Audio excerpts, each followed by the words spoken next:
here we are with Dr. Isaac. Dr. Isaac, how's it going? It's going well. Yeah. Yeah, as as it is for everybody else. It's a change from business as usual because I'm doing telemedicine visits from home, from my home office, trying to keep all the sick out of the office so that Beth is seeing my colleague is seeing um, healthy visits that need to be followed up on. Mhm. But we don't want sort of the sick visits and the healthy visits commingling. So I'm doing all the sick visits from these kind of video conferencing platforms. And how are your patients responding to that? I'm sure they appreciate the situation, but is that working for you guys? Yeah, a lot of older folks have mentioned that this is very different, a different kind of healthcare visit. But for a lot of younger patients, it just seems like business, because they do this all the time with friends and family and all that. Facebook, what is it? Not Facebook. What am I saying? For FaceTime. FaceTime. FaceTime, yeah. Yeah, I feel like Bill Belichick sometimes. Um, and for others, I can't do the video part because some don't have computers. I have patients who don't have much of anything in terms of electronics, and their phones are flip phones. So there's just no way to do video conferencing. So some of those are telemedicine visits by telephone. But the government has relaxed guidelines so that we can do visits by whether it's telephone or video, which is very helpful to keep people at home rather than out and about. Absolutely. Yeah. Who knows where we will go with this, right? It may be that you stay home a lot more often after this, right? Well, I won't be at home. I'll be in the office, but I think it'll be more of a mix of people I'll go into the exam room with and then come back out, sit at my desk and make it. The next visit is video conferencing rather than going back into the other exam room.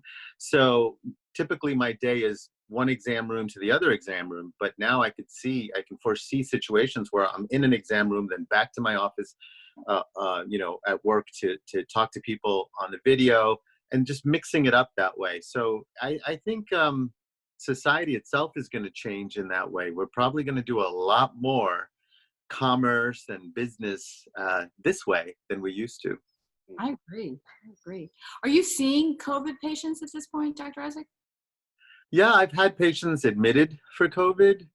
I've had families, self quarantine in isolation because one person is tested positive.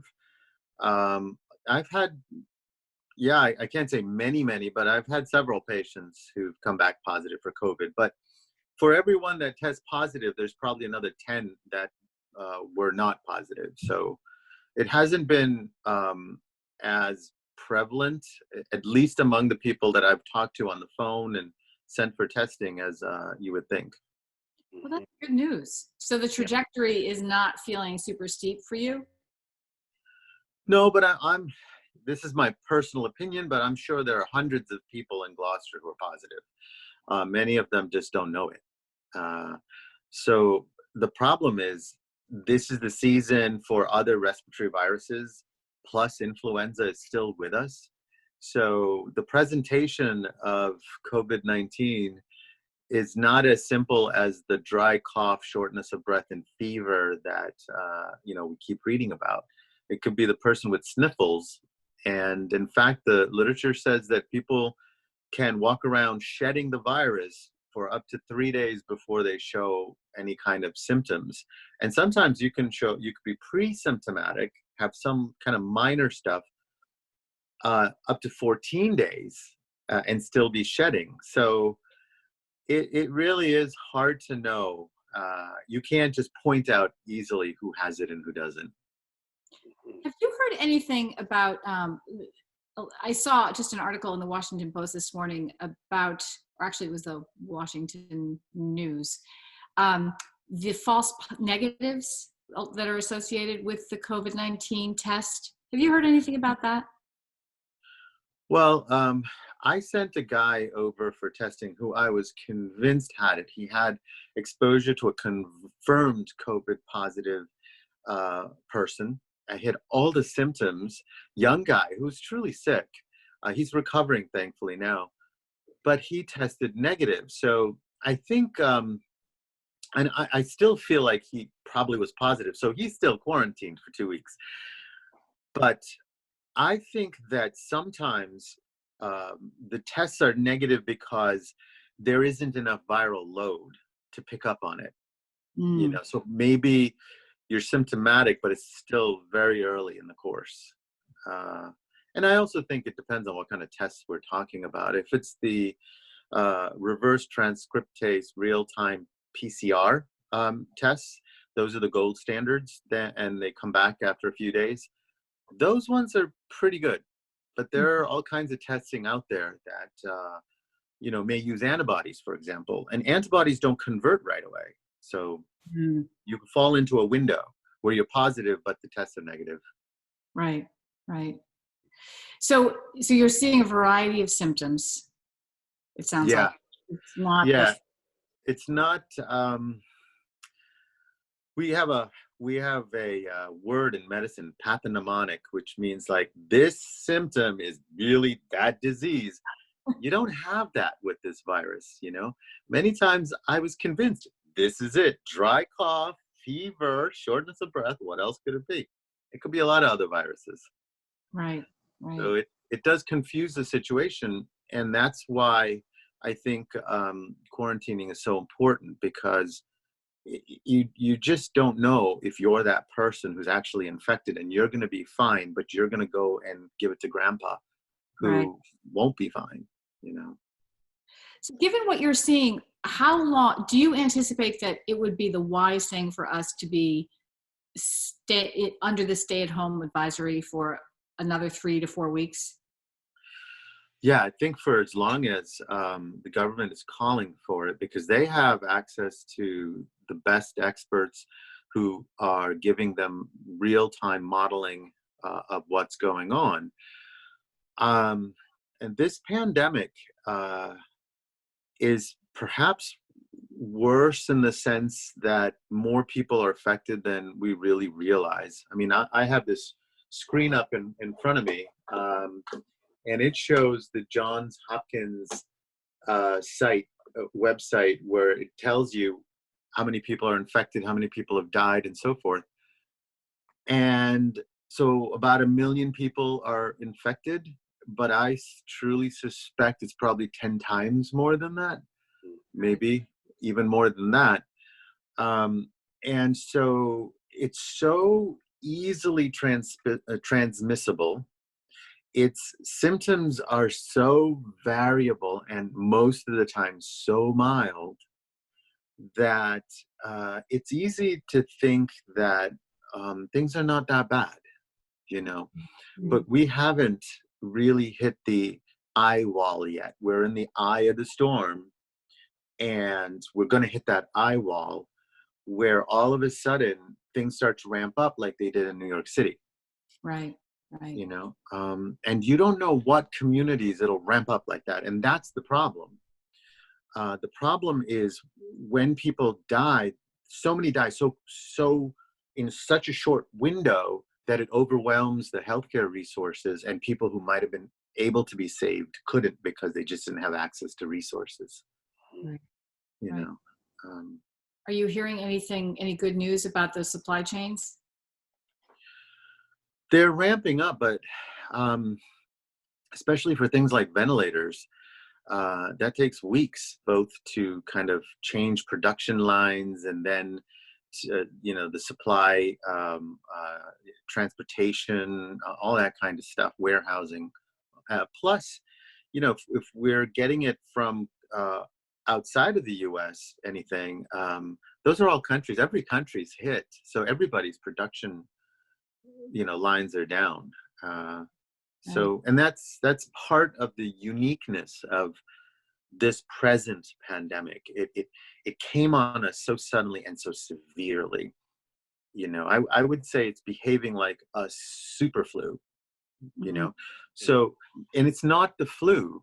But imagine a world in the future where we do get influenza, which is far worse than your typical influenzas that kill, 30,000 people in the United States every year. Say it's something that sweeps through the whole world and kills 300, 500,000 Americans. And we were surprised because it wasn't the strain that we picked a vaccine for, Right. because every year we have so many strains of it. Plus, if we don't do anything about the wet markets and the conditions that cause these kind of situations to burst forth, it's going to happen again. Right. So we really need some international pressure on China to take care of those wet markets, right? That's what I've heard. Right. Absolutely. And it's not a knock on the Chinese people or anything. It's just an understanding of how biology works. I mean, it's sort of like natural selection, right? So these are viruses. Influenza viruses are common. They're just part of poultry and birds. It has been that way for millennia. But in our modern, uh, you know, uh, production capabilities, we can squeeze together a whole lot of birds than, the old time farmers who had a few hundred out in the back, in the chicken coop. At that level, these viruses, they spread around the different birds, and you have these selection pressures that selects out the most virulent. And then it's just a matter of time before it hops into one of the handlers, and then from the handlers to the market, and then from the market worldwide. So I think there should be some kind of monitoring. We have monitors for things like tsunamis and worldwide earthquakes. We should have monitoring systems in place for pandemics. I, I truthfully had thought we did under the last administration. I have to say, I understand there was, a branch that had been designated to study pandemics. But it requires transparency. And I think personally, from everything I've read, I don't think China, for example, was transparent. And so if you're relying on transparency for the system to work, there's probably got to be things like sanctions, because at the end of the day, if people are not transparent and then people die, Right. Who's responsible? And whoever's responsible has to be held accountable. Yeah, there's, this week, I don't think the planet could take this in another couple of years. If we have this regularly, that can't. Yeah. So Yeah. Yeah. Yeah. And also, I forget what the unemployment numbers are, but I think already it's like over 6 million. Million today. Yeah. So the pain and suffering is going from this one pandemic is going to last for years. Yeah. And the homes that will suffer, children, old people, just families. I don't think we're going to begin to understand until we see it on the flip side of this pandemic. This is, this is what can happen with bioterrorism. So whether it's intended or unintended, it has the same effect as if a bomb went off, inside of a country, but I do think that eventually we will kind of get ahead of the curve in understanding how to tackle diseases in different ways. Hopefully using our understanding of our increasing understanding of the genetics of these things. But at the same time, to remain humble of our understanding of the science behind all of this, and never get arrogant about our capability, and or become complacent about always being vigilant for these things. There's a good book, actually. I don't know if you like to read these kind of sort of science books, but it's called Spillover, that I've been reading. It's by this guy named David Quammen, Quammen. And people have been predicting this kind of stuff since the 80s, but he literally went and hunted down all the people, all the different kind of pandemics. Where did it start? How did this happen? And he predicted this is how it's going to happen, and it happened just like that, because this isn't a surprise. And that's the thing. This was something we should have planned for, and I'm sure governments around the world were aware of. But at the same time, there's pressures on the healthcare system to keep everything lean. And so that's what happens is you have just enough for business as usual, but then when you exceed that capacity by tenfold or more, lives are lost. So, and Dr. Isaac, I've noticed, are you doing your own little video updates on the Blackburn Primary Care page, Facebook page? Yes, I am. I thought, everybody's sitting at home and there's all this news and information that they're inundated with.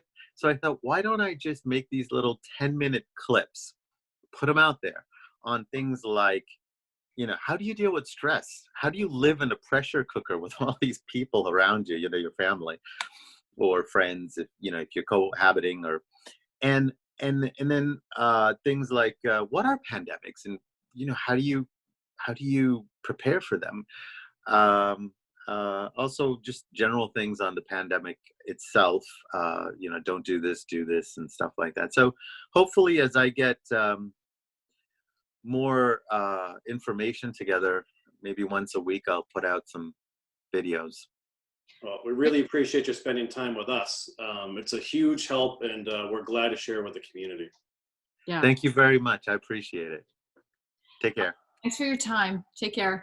You're welcome. Bye now. Bye.